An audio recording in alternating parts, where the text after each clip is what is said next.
I spent yet another month playing just indie games. Well, mostly. Some games even stuck around from the last video, but this time I'll be playing slow motion action games. Crazy make your own story games where you die from a bee sting, then play as a dog in a zombie apocalypse. OG roguelikes, newer roguelikes, roguelike city builders, and roguelike ball games. Yeah, a lot of roguelikes to be honest, and more. But let's get into it. I'll talk about the ones I liked, the ones I didn't really gel with, and some games from last month that I've struggled to put down. So let's see what gems I find and what games I throw into my ever growing backlog. I started off by fighting my Slay the Spire addiction with yet another roguelike, Risk of Rain. What is Risk of Rain, you ask? Well, Risk of Rain is an action platformer with roguelike elements, with permanent death as a primary feature. Players have to play their best to get as far as possible, fight on a mysterious planet with randomly spawning enemies and bosses. Now, I have played the second one and I loved all the cool weapons, characters, items, synergies, and how your character's visuals change too. I mean, the character's visuals changed with every item that you got, and you could see the items on the character, which I really thought was awesome. But I don't know. I liked what I was playing. But your character is so small and it hurt my eyes. I play on like a very small 720p TV at the moment, and I couldn't concentrate. I have the same problem with Terraria, and I just can't concentrate on games like this for too long. So I played for about an hour and I couldn't continue. Nothing to do with the game. It's just a me problem. I personally don't think I'll play this again, unfortunately. Onto a game where you make your own wickety wackety stories. What is Death Road to Canada? Well, control a car full of jerks, they explore cities, recruit weird people, rescue dogs, argue with each other, and face gigantic swarms of slow zombies, randomly generated for a new story and rare events every time you play. Thanks, team. If that sounds interesting, that's because it is. I mean, hell, I had a character who loved dogs, so I just recruited dogs, went looting, and life was good. I was happy until I died for my dogs. Well, you would think it's game over. It's not. My main dog became pack leader and recruited a human who then was sadly killed by a bee. It's really funny and it has local co-op as well, making it a perfect pick just to pick up and mess around in, and then you can just put it down and you've created a story for yourself. The combat isn't deep or anything. There are a few weapons and perks to unlock, and that's mostly it. You loot, fight, and then deal with whatever text-based problems the game throws at you, and these can be hilarious. I was pleasantly surprised. It's a game I'll definitely try with my sisters, and it's a game where, like I said, each time you play, you have a unique story unfold. The Hong Kong Massacre. I went into this game with really high hopes. I love the Hotline Miami games. They are some of my favorite games of all time. So those are big shoes to fill, but let's see what the Hong Kong Massacre is. Blast your way through the streets of Hong Kong in a fast-paced top-down shooter inspired by classic action movies. The Hong Kong Massacre places you in the center of a hard-boiled egg revenge story filled with brutal cinematic shootouts and vivid underworld locations. One thing though I can tell you after reading all that is once you start playing, you don't care about the story. You care about how awesome you look in slow motion. You go through these levels by killing gang members and you can dodge in slow time, kind of like Max Payne.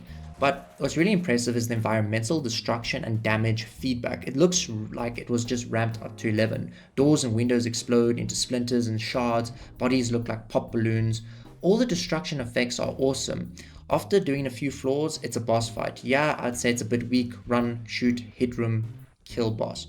You also die really easily, one shot and you are dead, and then you start again, which is great stuff for these type of games. But once you actually figured out the best route, it's beautiful. You look like John Wick. At points it felt a bit repetitive, and the story for me, it's just mid. I wasn't interested in it even though I did try. Still, it's stylish, slow motion action. There's not much to dislike about that. I do want to mention I had a crash or two while playing, and I think I will finish it soon though. Lost in Random and the Eternal Die. Now we're moving on to a game that reminded me a bit of Hades in more way than one, just with a bit more of a Tim Burton style aesthetic, for the lack of better words. What is it? It's another roguelike, but this one has a bit more of a story, which is great stuff. Guys, I'd be lying if I know I'd be lying if I know what's going on here. I'm pretty sure this is the second game, but yeah, I don't know much of what's going on. I like some of the characters you find and save, and they're all well designed, really cool looking. You know how it goes down roguelikes, fight the boss, start again. And there are some cool weapons and builds, and you also do get some permanent stat upgrades with health and damage. There are also cool synergies, and there's this color matching system for extra stat boosts where if you match 3 colors, it permanently increases a stat for that run, like damage or conjuration. I don't want to make a deep dive. The combat is fun, I can tell you that, but I don't like the first dungeon. It's boring, and that's not a good thing when your first dungeon sucks in a roguelike, because you're going to redo it a lot. Like, look at the second one with the swamp. This is way cooler. Even the enemies are cooler, but yeah, I'm not sure if I'll come back to this one. It does a lot well, but when you have games like Hades 1, which I haven't finished yet, I'd rather just go play that. I guess if you have finished like the Hades games, then sure, come try this out. It is unique and it is pretty fun. Treepang 2. I hope I'm pronouncing this right. I haven't played too much of Treepang 2. If you've played Fear, you are probably going to love this because it hits a lot of the same beats. Slow motion kills, over the top gore, satisfying gunplay, and crunchy weapons. The gameplay feels great, the damage feedback is awesome, and the weapons feel brutal. But here comes another me being a sissy or a milk drinker. The motion sickness I get from this game is intense. I really struggle with it, and the last few times I tried playing, I had to force myself because the nausea was overwhelming. I know I'm sounding like a real wuss here. I just can't do it at the moment. I'm not sure if there's anything I can do about it, so until I figure it out, it's going to the backlog for now, which is sad because it's really fun. I did, before you have any recommendations, I also turned off the motion blur and the camera shake, but that also didn't help. If you guys have any, like, I don't know, tips for this or anything that can just reduce the motion sickness, that would be really helpful, guys. Ball X Pit. Ball X Pit is a brick-breaking, ball-infusing, base-building survival roguelike.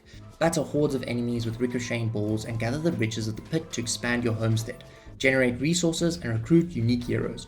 Well, that's Ball X Pit in a nutshell. I actually tried this because of a comment on my last Indies for 30 Days video, and I've been having a really great time, so thank you.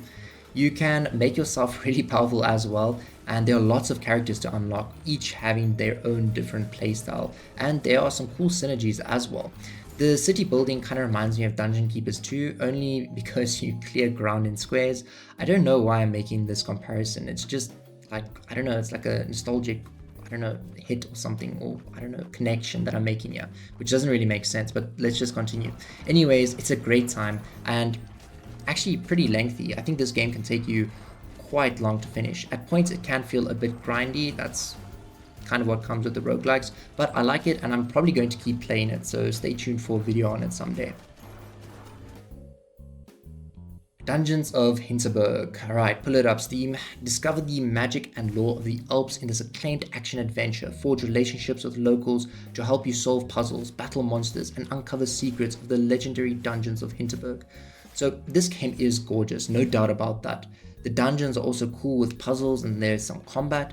Outside of that, you're building relationships with the townsfolk, kind of like Persona, for the lack of a better comparison, from what I can tell at least. What I have played was good. I just don't think I'm in the mood for this kind of game right now, and I don't want to go in and, you know, not be in the mood for a game and then say negative things about it that probably just because I'm not in the right headspace to play it. So I'm going to wait a little bit before I play this one, and then when I'm in a better mood, then I'll try it out properly and then maybe make a future video on it, because there are a lot of cool things about this game. I'm just not in the mood to play it right now. Against the Storm. Against the Storm is a base building city roguelike, which is actually a type of roguelike I've not seen much of, which is really cool. It's unique. But I saw it's leaving Game Pass soon, so I think I cut down a tree, picked a berry, and then deleted it. It seems like it could have been really cool, but I don't want to get invested and then it gets taken away. Dredge. Ah, boys, the best for last. This game is really good. You're a fisherman, you catch fish, obviously. Upgrade your boats and do odd jobs, but not all is as it seems.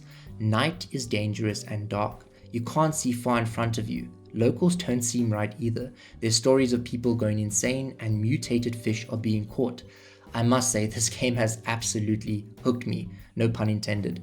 The tools you unlock are useful, and the catch fish, sell fish, repeat gameplay loop is incredibly addictive. It shouldn't be this addictive.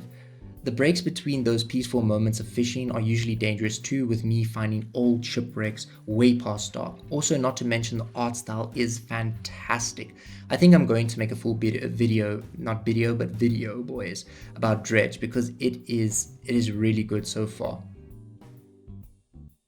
The games I'm still playing from last month are Slay the Spire and Vampire Crawlers. I think this is probably because they're just super accessible, easy to pick up, easy to put down, easy to play during a work break or wherever you are, while also having addictive gameplay loops. It's interesting seeing after each month which games actually stick. I also added a few to the backlog last month, like Replaced, really cool visually, but platforming just doesn't feel good to me. No complaints about the combat though, it's for what it does, it's smooth and it's decent.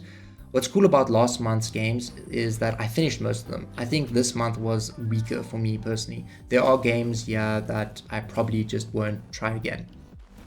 I also did play a lot of Subnautica 2. I know it's not an indie game technically, but I've actually been having a great time with it. It's not my usual cup of tea is why I'm talking about it, mostly because you can't really kill anything in it, but I found a new appreciation for it. Now I just want to watch fish, build bases. To be honest with you guys, just playing indies has changed the way I play games. I've had more unique gaming experiences now than I've had in a really long time, and it's even pushed me to try completely new genres of games. That's kind of what helped me to enjoy Subnautica 2. What have you guys been playing this month? Drop it in the comments, and if you have any recommendations for the next indie games video I should try out, drop them in the comments below. I still haven't tried Balatro yet because I want to get over my other 2 card game addictions first. I don't want to add a third one, yeah. I know it was also recommended in the comments. But yeah, that's another month of indies down. I found some really cool games, yeah, once again. Some sadly got pushed into the backlog pile, while others I'll definitely keep playing, like Dredge. But I hope you guys enjoyed the video. Like, comment, and subscribe. I hear it helps a lot with the algorithm. And I'll see you guys in the next one. Bye bye.